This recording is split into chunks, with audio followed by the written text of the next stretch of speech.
How can we be more efficient in how we use our time in 2024?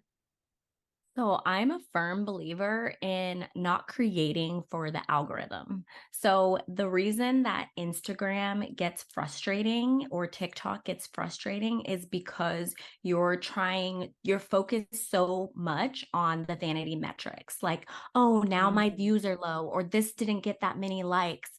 And instead of taking a look at that, like look at the back end of what was the purpose of that post, and if you understand the purpose of the post, then moving forward, like, okay, I post, my purpose is to have people save or resonate with this message.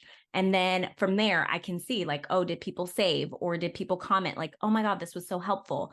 And I think it's because we want that quantities game. We want so many people in our corner, and that's great. But people complain about 200 views sometimes. And I'm like, but that's 200 people.